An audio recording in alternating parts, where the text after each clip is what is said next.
Jake Morrison adjusted his tie one more time as he walked through the massive halls of Harmony's Edge. The space station was bigger than most cities. Back on Earth, crystal walls stretched up so high he could barely see the ceiling. Alien beings floated, crawled, and walked past him in every direction. Some looked like giant jellyfish made of light. Others were tall and thin like living trees. A few resembled walking rocks with glowing eyes. Jake had been Earth's ambassador to the Galactic Confederation for 3 years now. He thought he had seen everything the galaxy could offer. Not today felt different, though. The emergency session call had come without warning. The message was short and cold.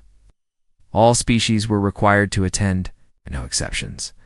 The council chamber was an enormous dome filled with floating platforms. Each platform held representatives from different worlds across the galaxy.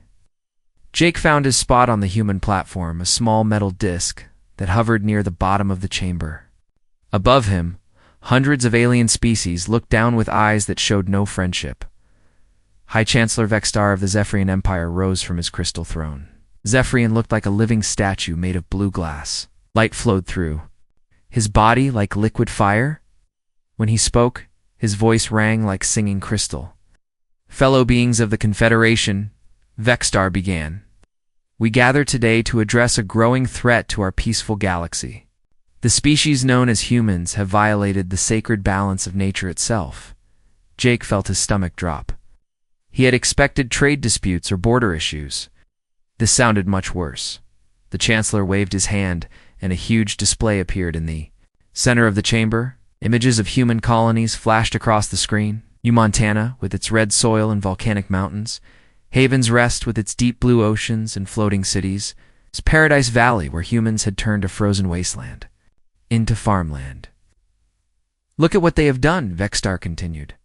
These humans take pristine worlds and twist them to match their violent home planet. They bring chaos wherever they go. They plant aggressive earth plants that choke out native species. They build cities in places where no intelligent being should live. They even raise their young in environments that would kill the children of any civilized race. Jake stood up from his seat. High Chancellor, I must protest. Human colonies follow all environmental protection laws. We work hard to preserve native ecosystems while building sustainable communities. Laughter echoed through the chamber. Pleasant laughter, but the harsh sounds of beings who found something amusing in a cruel way. Jake had heard that sound before when aliens first learned that humans came from what they called a Deathworld. Vextar's crystal body grew brighter. Ambassador Morrison, your people's very existence is an insult to civilized life. You come from a world where the ground shakes and splits open, where fire falls from the sky, where the air itself can become poison, where massive storms tear apart entire continents. What kind of twisted evolution creates beings who call such a place home? The display changed to show images of Earth, tornadoes ripping through cities, volcanoes spewing lava across forests, hurricanes larger than most moons, earthquakes that created new mountains in minutes. To most galactic species, Earth looked like a vision of hell. We evolved there because we had to, Jake said. Humans learned to adapt, to survive, to work together when things got dangerous. That's not evil, that's just life. A new voice spoke from across the chamber. Ambassador Kelvin of the Nexori Collective stood on a platform made of living metal. The Nexari looked like a cross between a spider and a computer. Thousands of small minds linked together to form one intelligence. The human speaks of adaptation, Kelvin said, in a voice that sounded like buzzing electronics. But what they call adaptation, we call contamination. They spread across worlds like a disease. They change everything they touch. They're children. Play games that would be considered torture by our standards. They eat foods that are poisonous to 90% of galactic species. They find pleasure in activities that cause pain and stress to their own bodies. Jake tried to interrupt, but more voices joined in. Ambassador Salrim of the Emotion Clouds, a being made of purple gas held together by magnetic fields, spoke. Next, the humans reproduce without genetic planning. They allow random mutations and call it natural. They raise offspring in family units instead of proper community centers. They teach their young to compete against each other instead of working. For the common good, they're barely controlled chaos, pretending to be civilization. The voices grew louder. Species after species stood to condemn humanity. They spoke of human sports that involved physical contact, of human music that was too loud and chaotic, of human art that showed violence and conflict, of human literature that glorified individual achievement over group harmony. Jake realized with growing horror that the galaxy's most advanced civilizations saw humans as monsters, not because humans were evil, but because they were different, because they had learned to thrive in conditions that would kill anyone else. High Chancellor Vexstar raised his crystal hand for silence. The chamber fell quiet instantly. The Galactic Confederation has reached a decision, he announced. Humanity will cease all expansion beyond their current 12 colony worlds. All human settlements will be placed under Confederation oversight. Human reproductive rates will be controlled to prevent further contamination of galactic civilization. Human children will be educated in proper civilized behavior. These measures will begin immediately. Jake felt his face go red with anger. You can't do this. Humans have rights. We're members of the Confederation too. You are one voice among 848, Vexstar replied. The vote was simple. All species agreed except humans themselves. The decision is final. The display changed again. This time it showed the human colony of Haven's Rest from space. Around the peaceful world, dark shapes were gathering. Warships. Hundreds of them. If humanity refuses to accept Confederation guidance, Vexstar said, corrective measures will be taken. Your people will learn to be civilized, Ambassador Morrison. One way or another, Jake stared at the screen in shock. The largest military fleet he had ever seen was moving toward human space. Ships from dozens of species, all united in their belief that humanity needed to be controlled or destroyed. Far away on New Montana, Lisa Park was pulling weeds from her vegetable garden when the emergency broadcast came through. She wiped sweat from her face and called for her husband Ryan. Their 2 children, ages 8 and 10, were playing in the backyard. Laughing as they climbed trees that would break under the weight of most alien species, Ryan Park came outside, his face grim. He had been a Marine before becoming a colonist. He recognized the look of approaching war. What's happening? Lisa asked. The galaxy has decided we're too dangerous to exist, Ryan said simply. They're coming to fix us. Lisa looked at her children playing in the afternoon sun. They were healthy, happy, and strong. Everything parents anywhere in the universe wanted their kids to be. But to the rest of the galaxy, that strength was a threat.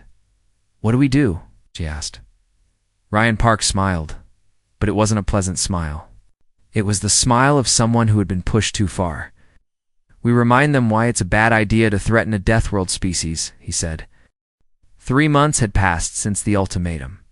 The human colonies had not surrendered. Instead, they had sent a simple message back to the Galactic Confederation. We refuse. Director Kate Sullivan stood on the bridge of the UES Defiance, humanity's largest warship. Through the massive windows, she could see the stars that had once seemed so welcoming. Oh. Now they hid enemies behind every light. General Marcus Cole walked up beside her. His uniform was plain gray, nothing like the shining robes worn by alien military leaders. His face was weathered from years spent on worlds where the sun could burn skin and the wind could knock a person down. The scouts are reporting in, Marcus said. 300 ships, maybe more. All Zephyrian design. They'll be at Haven's Rest in 6 hours. Kate nodded slowly. Haven's Rest was the farthest human colony from Earth. 20,000 people lived there, mostly farmers and researchers. They had families, children, people who had never hurt anyone. How many ships do we have? She asked. 47 that can fight, Marcus replied. The rest are cargo ships and colony transports. Good for moving people, but they won't last long in a battle. Kate did the math in her head. 300 against 47. The numbers were not good. But humans had faced worse odds before. Earth's history was full of small groups defeating larger enemies through determination and clever thinking. On Earth, President Alex Turner stood before the United Earth Assembly. The Great Hall was packed with representatives from every nation and territory. Outside, crowds gathered around video screens to watch the speech. "My fellow humans," the president began. "We face a choice today. We can bow down to species who think they know what's best for us. We can let them tell us how to live, how to raise our children, how to build our homes. Or we can stand up and remind the galaxy why Earth is called a Deathworld." The crowd was silent. Every person in the hall knew someone who lived on the colonies. Everyone had family or friends who might die in the coming war. "Other species look at us and see monsters," Turner continued. "They see our children playing rough games and think we're violent. They see our cities built on earthquake zones and think we're crazy. They see our history of surviving ice ages, plagues, and disasters and think we're too dangerous to exist." He paused and looked around the room. "But we know the truth. We survived because we never gave up. We adapted because we had to. We learned to work together because alone we would have died. It's that strength, that refusal to quit when things get hard. That's not a weakness. That's our greatest gift to the galaxy." Far from Earth, Warraketic Zalthius of the Zephyrian Empire stood in the command center of his flagship. The Crystal Eternity was a massive ship, bigger than most space stations. Its walls were made of living crystal that could repair itself and adapt to any threat. Zalthius was ancient, even by Zephyrian standards. He had lived for over 2,000 years, commanding fleets that had brought peace to 100 worlds. To him, this mission was simple. The humans would surrender, accept proper guidance, and learn to be civilized. If they refused, they would be removed from the galaxy permanently. "Status report," he commanded. "All ships are in position," his aide replied. "The human colony is directly ahead. Our sensors show primitive defenses. A few orbital platforms with kinetic weapons. Several small patrol craft. Nothing that can threaten our phase cannons." Zalthius nodded. Phase cannons could make solid matter simply stop existing. They had been used to end wars across the galaxy. No species had ever found a defense against them. "Send the final warning," he ordered. On Haven's Rest, Colony Administrator Ben Hayes was in the middle of the worst day of his life. The evacuation had been going on for hours, but there were still thousands of people on the planet. The transport ships could only carry so many at a time. His wife Amy was at the medical center, treating people injured in the rush to leave. Their son Danny, only 16 years old, was helping load families onto ships. The boy was calm under pressure, a trait that came naturally to humans, but seemed strange to other species. "Dad, the last transport is full," Danny reported over the radio, "but there are still 500 people waiting." Ben closed his eyes for a moment. 500 people who wouldn't make it off the planet before the aliens arrived. People who might die because the galaxy had decided humans were too dangerous to exist. "Tell them to get to the underground shelters," Ben said. "We're not giving up." In space above the colony, Commander Sophie Grant prepared her small fleet for battle. Her ship, the UES Resilience, was a cruiser designed for patrol duty. It carried 40 crew members and enough weapons to fight pirates or defend against raiders. It was not built to fight 300 warships armed with reality-warping weapons. "Captain, we're receiving a transmission from the Zephyrian fleet," her communications officer reported. "Put it through," Sophie said. The main screen flickered to life, showing Warraketic Zelthus in all his crystal glory. When he spoke, his voice was like music, beautiful and terrible at the same time. "Human vessels, you are ordered to withdraw immediately. This world is now under Confederation authority. Any resistance will be met with complete destruction." Sophie looked around her bridge. Her crew was young, mostly volunteers from the colonies. They had families down on the planet, people they loved, people they had sworn to protect. "This is Commander Grant of the Colonial Defense Force," she replied. "Haven's Rest is a human world. These are human people. If you want them, you'll have to go through us." Zalthius looked surprised. In his long life, he had never met a species that would fight when the odds were hopeless. Most civilized beings would negotiate, find a peaceful solution, or surrender. "To save lives, you have 47 ships," he said. "We have 300. Your weapons are primitive kinetic projectiles. Ours can unmake matter itself. This is not a battle you can win." Sophie smiled, and it was not a pleasant smile. It was the smile of someone who had been underestimated. Maybe, she said, but you're about to learn something about humans that the rest of the galaxy seems to have forgotten. We don't fight because we think we can win. We fight because some things are worth dying for. The transmission ended. Both fleets prepared for battle. On the planet below, Ryan Park stood with his wife Lisa and their children. The evacuation transports were gone. The underground shelters were full.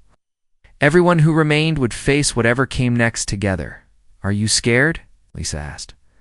Ryan looked up at the sky where lights were beginning to flash as the two fleets moved toward each other. He thought about his years as a Marine, about all the impossible situations he had survived. He thought about his children, who were growing up strong and free on a world their parents had built from nothing. He said, but being scared never stopped a human before. The first shots were fired. The battle for Haven's Rest had begun. The Zephyrian phase cannons lit up space with beams of pure energy. Where they hit human ships, metal and plastic simply vanished. The UES Courage disappeared in seconds, its crew of 35 dying instantly. But the human ships kept coming. They fired their simple kinetic weapons, hurling chunks of metal at near-light speed. Most missed. A few hit, and the Zephyrian ships shuddered as their crystal hulls cracked under impacts their designers had never imagined. War Architect. Zalthus watched in confusion as the human fleet charged directly into his weapons. No civilized species fought like this. No rational beings would throw their lives away so easily. He was about to learn that humans were neither civilized nor rational by galactic standards. They were something else entirely. They were survivors. The battle had been going on for 2 hours when something strange started happening. The Zephyrian phase cannons, weapons that could make solid matter disappear, were not working properly against human ships. War Architect Zalthus stared at his tactical display in confusion. His weapons officer, a crystal being named Veltar, was running diagnostic after diagnostic. War Architect, the phase cannons are functioning perfectly, Veltar reported. But the human ships are not responding as expected. When we target their hull sections, only part of the metal disappears. The ships remain functional. This made no sense. Phase technology worked by shifting matter out of normal reality. It had never failed before. Every other species in the galaxy built their ships the same way, with single-layer hulls and centralized systems.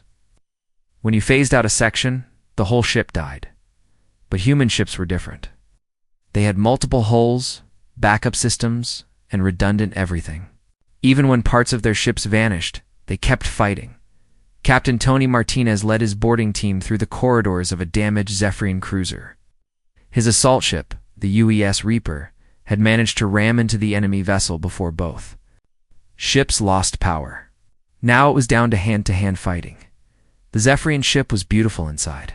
Crystal walls glowed with soft light. The air smelled like flowers. Everything was smooth and perfect. It's designed for beings who had never known violence or fear. Tony's team moved carefully through the halls. They wore simple body armor and carried basic weapons. Nothing fancy, just tools that worked. Behind him, Sergeant Linda Davis checked each room while Corporal Mike Wilson watched their backs. They found the first Zephyrians in what looked like a command center. The crystal beings were tall and elegant, their bodies glowing with inner light. When they saw the humans, they froze in terror. Tony had seen that look before. It was the same expression prey animals got when they saw a predator.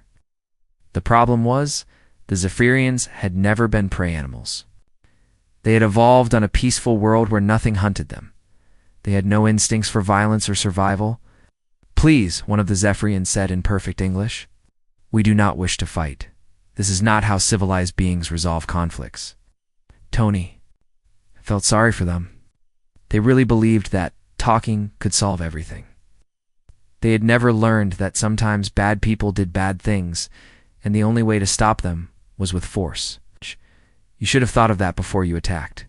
"Our colony," Tony said. He gestured for his team to secure the area. The Zephyrians offered no resistance. Meanwhile, in the engine room of the UES Defiance, Engineer Rachel Davis was working on the biggest problem of her career. The Zephyrion weapons had damaged their main power systems. Half the ship was running on backup power, and the other half was completely dark. But Rachel had grown up on Mars, where mechanical failures meant death. She had learned to fix things with whatever materials were available. While alien engineers might give up when they ran out of proper parts, humans learned to improvise. "Zeus, what's our status?" she asked the ship's AI. "Primary fusion reactor is offline," the computer replied. "Secondary reactor is operating at 30%. Life support is stable, but weapons systems are failing." Rachel looked around the engine room. Cables hung from the ceiling like jungle vines. Panels sparked and smoked. To most species, this would look like complete disaster. To a human engineer, it looked like a puzzle waiting to be solved. "Can we reroute power from the environmental systems?"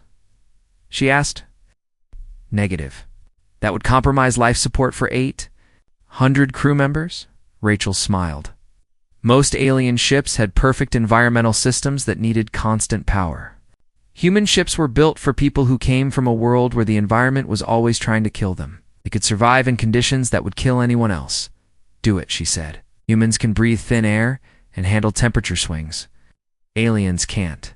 Down on Haven's Rest, the war was being fought in a completely different way. Kevin Stone had never been a soldier, but he had grown up hunting in the mountains of Colorado. He knew how to move quietly, how to hide, and how to hit targets from long distances. The Zephyrion ground forces had landed near the main city. They expected to find humans cowering in their buildings, ready to surrender.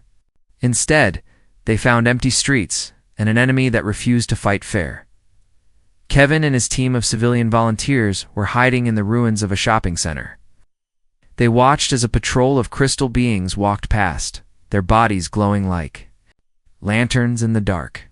Aliens moved in perfect formation, following procedures they had learned in schools on peaceful worlds. "Remember?" Kevin whispered to the farmer next to him. "These guys have never been hunted before. They don't know how to watch for ambushes or cover their tracks. Use that." The patrol passed directly under their position. Kevin gave the signal, and 20 hunting rifles fired at once. The Zephyrians never knew what hit them, but the real battle was happening in the medical centers. Dr. Peter Froster had been working for 18 hours straight, treating wounded civilians and soldiers. His wife, Colonel Nina Foster, commanded the ground defense while their daughter Carol led reconnaissance missions through terrain that would challenge experienced mountaineers. The Zephyrians had expected human medical facilities to collapse under the stress of war. Most alien doctors worked in perfect conditions with advanced equipment. When things went wrong, they called for help or evacuated patients to better facilities. Human doctors were different. They had learned to operate during earthquakes, treat patients during hurricanes, and save lives when everything was falling apart around them. Dr. Foster was performing surgery by flashlight while explosions shook the building. He never missed a stitch. "Status report," Colonel Foster asked over the radio. "We've got them confused," her daughter Carol replied from somewhere in the mountains. "They keep trying to use their vehicles on roads, but we've blocked all the main routes when they go. If road, their equipment breaks down. It's like they've never dealt with rough terrain before." This was the problem the Zephyrians were discovering all across the battle zone. Their technology was advanced, but it was designed for perfect conditions. Human technology was crude but reliable. It worked when things went wrong, because things going wrong was normal for humans. War architect Zelthes received reports from across the battle zone, and none of them made sense. His forces had superior numbers, better weapons, and more advanced technology, but they were losing. "The humans are not fighting according to any known tactical doctrine," his aide reported. "They ignore casualties and continue attacking even when their position is hopeless. They use damaged equipment as weapons. They fight in environmental conditions that should be impossible for any species to survive." Zelthes tried to understand. In his 2,000 years of life, he had commanded fleets against dozens of species. They all fought the same way, with careful planning and logical tactics. When the odds turned against them, they negotiated or surrendered. Humans did something different. When the odds turned against them, they got angry. Captain Sophie Grant stood on the bridge of the EU's Resilience, watching her tactical display. Her ship had taken heavy damage, but it was still fighting. Around her, the human fleet was holding its own against impossible odds. "Captain, we're receiving a transmission from the Zephyrian command ship," her communications officer reported. "Put it through," Sophie said. War Architect Zalthius appeared on screen. His crystal body was flickering, a sign of stress in his species. "Commander Grant, I do not understand your people," he said. "You have lost 15 ships. Over 400 of your crew are dead. Your weapons are inferior to ours. Why do you continue this hopeless fight?" Sophie looked around her bridge. Her crew was wounded, tired, and scared.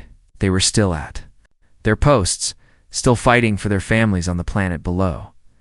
"Because you made a mistake," she said. "You thought being from a peaceful world made you civilized? But civilization isn't about avoiding conflict. It's about knowing what's worth fighting for." The transmission ended. The battle continued, and across the galaxy. Other species were beginning to watch the fight at Haven's Rest with growing concern. The humans were not supposed to be winning. The news of the battle at Haven's Rest spread across the galaxy faster than anyone expected. Within hours, representatives from dozens of species were demanding to know why the Zephyrians had not achieved quick victory over the primitive humans.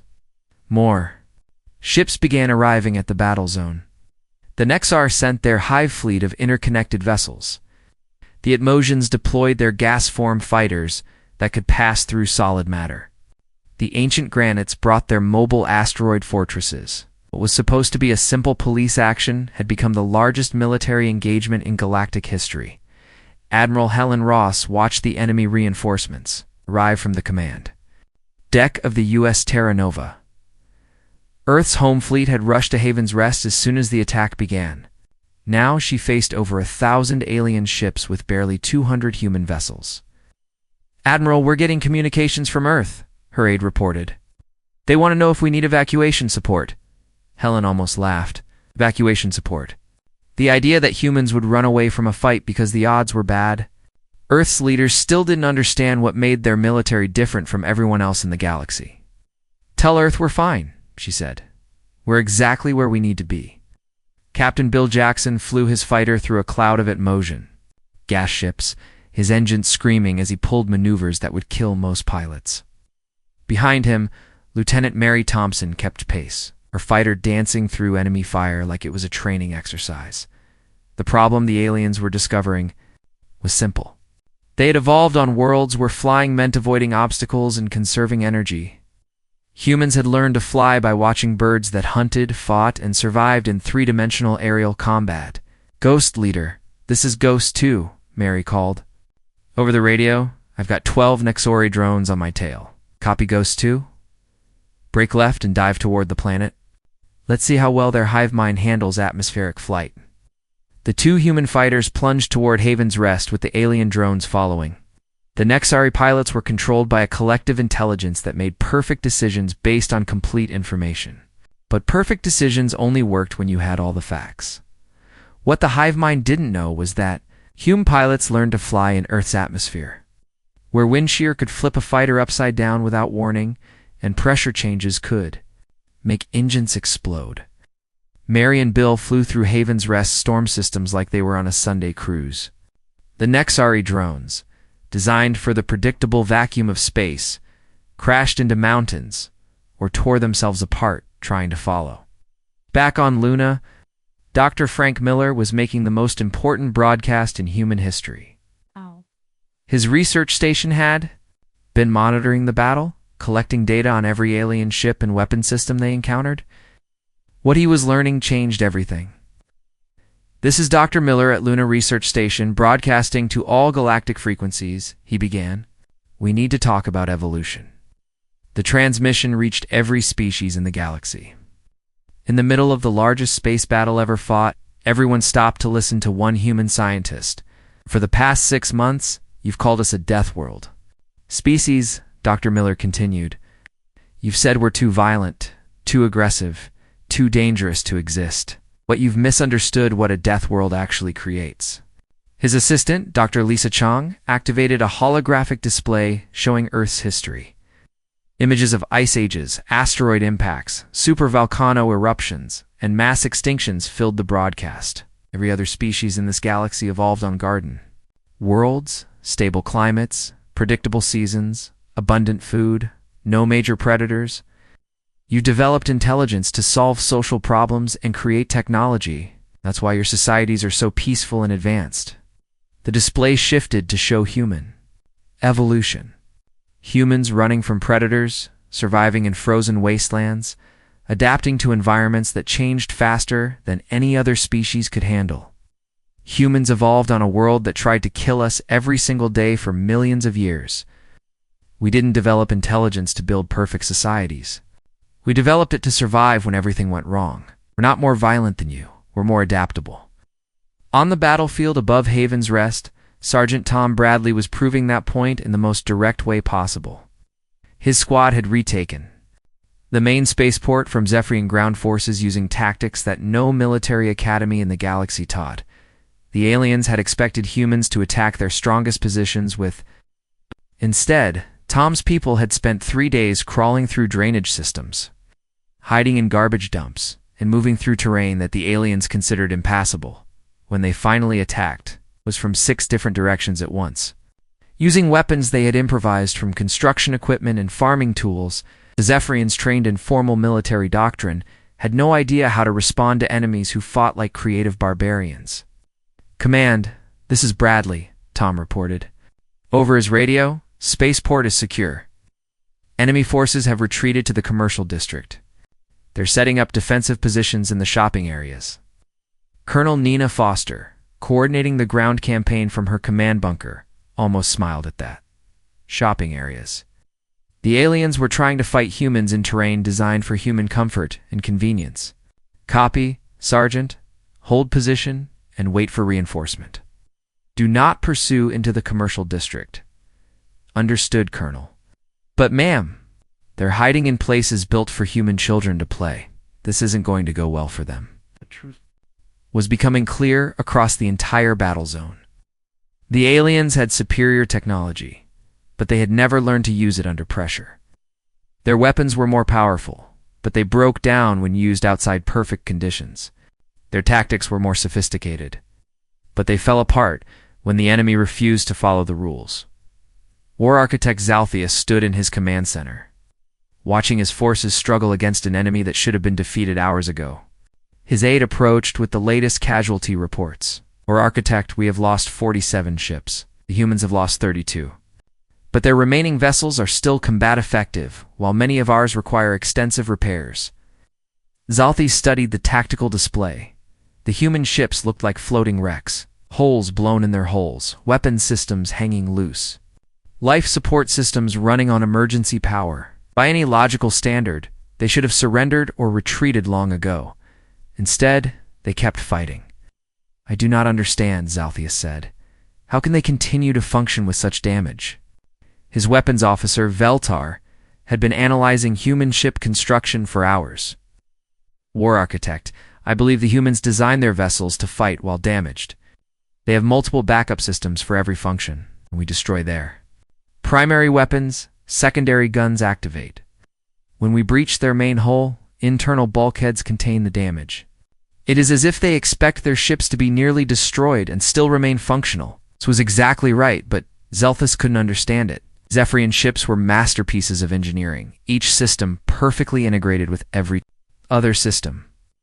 When one part failed, technicians could repair it quickly and efficiently. The idea of building something that was designed to work while broken seemed wasteful and primitive. He didn't realize that human engineers came from a world where things broke constantly, where storms knocked down power lines, earthquakes cracked. Foundations and equipment had to work during floods, fires, and blizzards. Building things that only worked under perfect conditions was a luxury humans had never been able to afford. Captain Jason, Reed commanded the human counterattack from the bridge of the UES Vengeance. His ship had taken so much damage that alien observers would have declared it destroyed, but half his weapons were still functional and his crew was still fighting. All ships, this is Red. he broadcast on the fleet frequency. Intelligence. Reports indicate more alien fleets are en route. Need to end this battle before they arrive. Lieutenant Susan Taylor, his communications officer, looked up from her station. Sir, we're receiving surrender offers from 12 Zephyrian vessels. They're requesting safe passage to leave the system. Jason considered this. Accepting surrender was the civilized thing to do. It was what any reasonable military commander would choose. But Jason wasn't feeling particularly civilized. These aliens had come to his home, threatened his people, and tried to destroy everything humans had built. Negative, he said. No quarter given. They came here to teach us a lesson about being civilized. Time they learned one about consequences. Across the galaxy, species that had never known fear were beginning to understand what they were really facing. The humans weren't just surviving an impossible battle, they were winning it. And the most terrifying part was that they seemed to be enjoying themselves.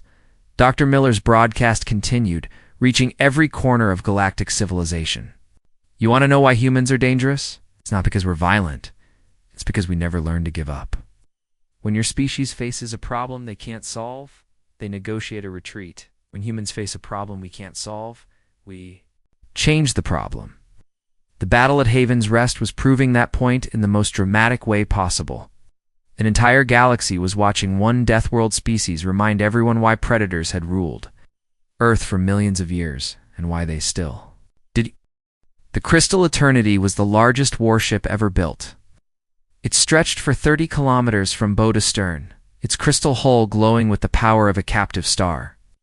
Where architect Zelthus had brought it to Haven's Rest as a symbol of confederation. Might. Now it hung in space like a monument to failed expectations. Around the massive ship, the wreckage of 3 fleets drifted in the void. Zephyrian cruisers split open like broken glass. Nexari hive ships scattered into component parts. Emotion. Gas fighters dissipating into clouds of colored vapor. The humans had fought over 1,000 ships with 200.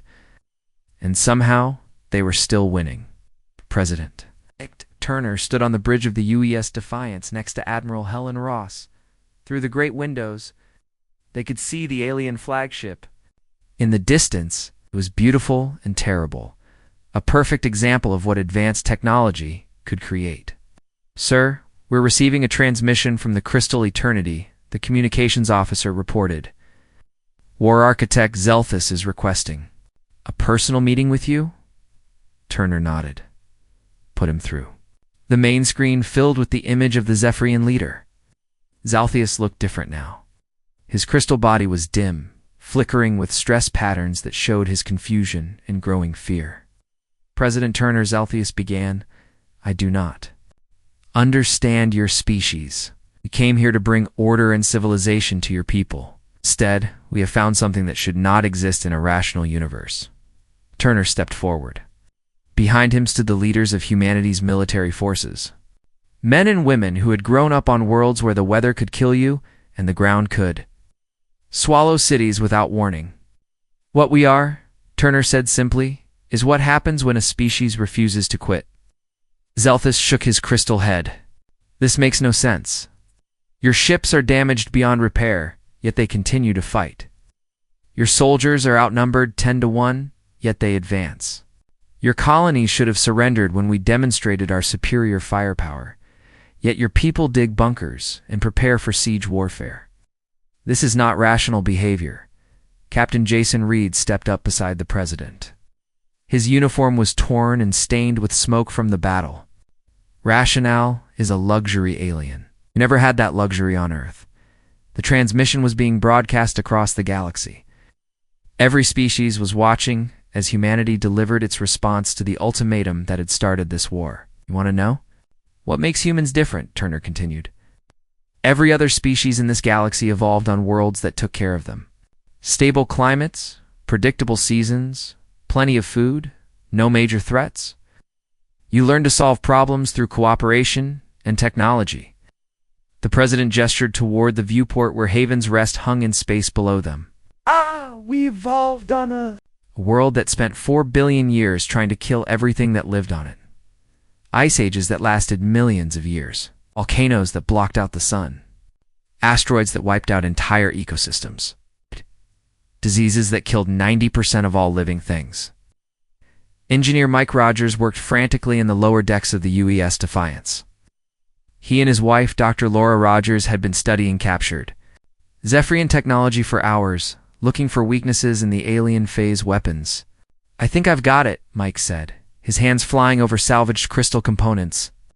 "Their phase technology works by shifting matter between dimensional states, but the frequency is fixed, designed to work against conventional materials." Laura looked up from her analysis of Zephyrian biology. "Their nervous systems operate on the same dimensional frequency as their weapons. If we could reverse the phase effect, we could make their own weapons work against them." It was a desperate plan, born from human desperation and ingenuity. No other species would have thought to turn enemy technology against itself, because no other species had spent millions of years learning to use every available resource when survival was on the line. Back on the bridge, President Turner continued his speech to the galaxy. "You look at human children playing and see violence. We see kids learning to handle stress and competition. You look at human cities built on earthquake zones and see recklessness. We see people who refuse to let danger stop them from living their lives." War architect Zalthius tried to interrupt, but Turner kept talking. "Oh, you decided we were too dangerous to exist because we come from a death world. But you never asked the important question. If our world was so dangerous, how did we not just survive, but thrive? How did we become the only species in the galaxy that can adapt to any environment, handle any crisis, and keep fighting when everything goes wrong?" Down in engineering, Mike Rogers activated his improvised weapon, cross-human space. Similar devices came online on dozens of ships. The captured Zephyrian phase technology had been reversed and amplified. "Fire," Admiral Ross commanded. The effect was immediate and devastating. The phase beams that had seemed unstoppable suddenly turned against their creators. Zephyrian ships began to shimmer and fade as their own dimensional technology was used to phase them out of reality.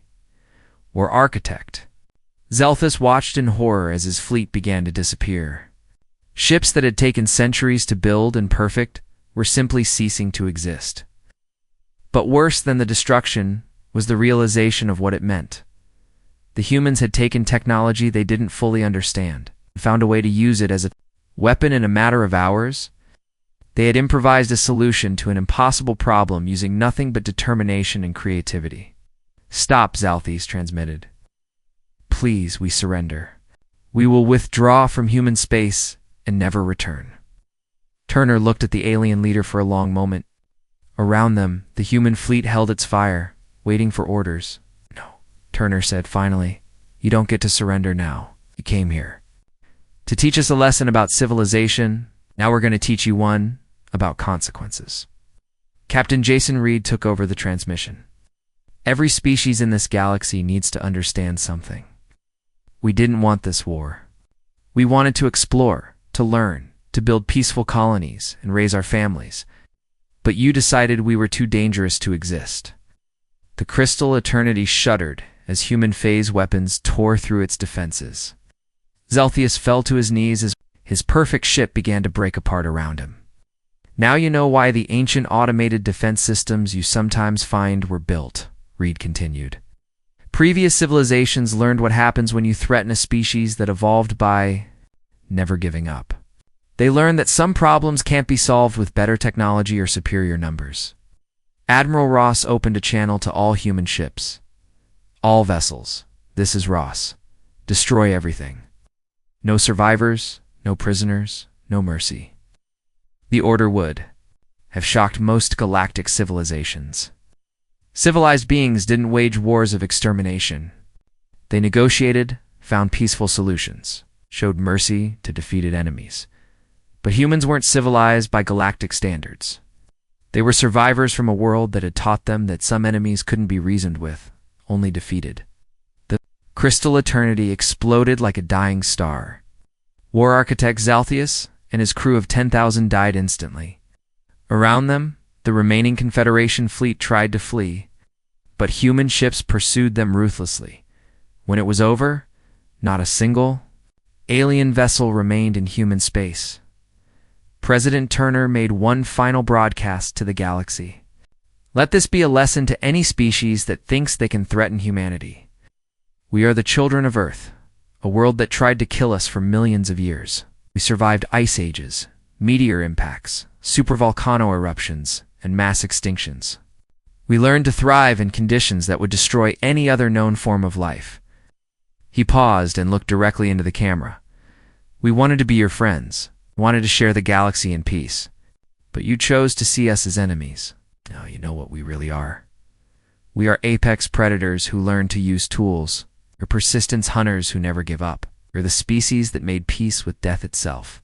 The transmission ended. Across the galaxy, every species received the message loud and clear. 6 months later, the Galactic Confederation officially recognized human space as a sovereign territory. No alien ship was allowed to enter without permission. No alien government was allowed to make demands of humanity. The galaxy had learned the lesson that ancient civilizations once knew: never threaten the species that survived by being unstoppable. On New Montana, Lisa Park watched her children play in the red soil of their frontier world. Her husband Ryan stood beside her, looking up at stars that no longer seemed threatening. "Think they'll try again?" Lisa asked. Ryan smiled and put his arm around his wife. "If they're smart enough to learn from their mistakes." Above them, human patrol ships moved through space that would never again know the threat of alien invasion. The galaxy had discovered what Earth had always known. Some species are too dangerous to threaten, and humanity was one of them.